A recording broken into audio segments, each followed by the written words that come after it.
السلام علیکم ورحمۃ اللہ وبرکاتہ۔ کیسے ہو میرے پیارے بھائیوں اور بہنوں؟ امید ہے کہ آپ لوگ اچھے ہوں گے۔ دیکھیے، آج ہم لوگ سیکھیں گے الصوم فی ضوء القرآن، روزے قرآن مجید کی روشنی میں، روزے قرآن مجید کی روشنی میں۔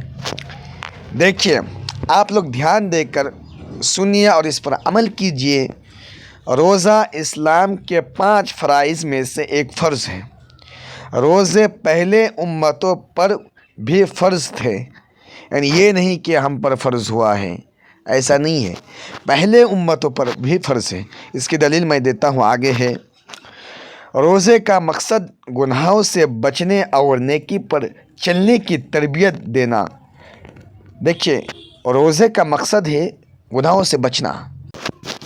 روزے کا مقصد گناہوں سے بچنے اور نیکی پر چلنے کی تربیت دینا، یعنی کوئی شخص اگر روزہ نہ رکھے تو اس کو پتہ ہی نہیں چلے گا کہ کیسے چلا جاتا ہے نیکی کی طرف۔ تربیت کسے کہتے ہیں؟ نیکی کی تربیت دینا، دوسرے کو ہدایت کرنا، نصیحت کرنا، دوسروں کو نصیحت کرنا، یہ سب کیا سکھاتا ہے ہمیں؟ روزہ۔ اگر ہم روزہ رکھیں گے تو ہر ایک چیز اچھے طریقے سے اللہ کے راستے پہ لوگوں کو چلائیں گے اور ہم خود چلیں گے۔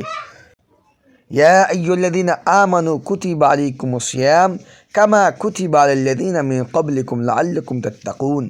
اے ایمان والو، تم پر روزے فرض کیے گئے ہیں، کما کتب علی الذین من قبلکم، جیسا کہ تم سے پہلے لوگوں پر فرض کیے گئے تھے۔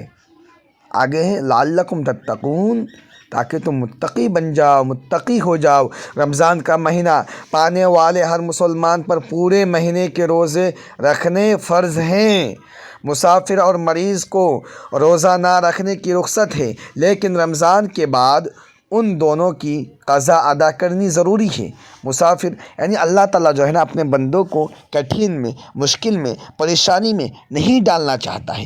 عبادت جو ہے میرے بھائیوں، میرے بہنوں، عبادت بہت آسان ہے، آپ لوگ کرنے کی کوشش کریں۔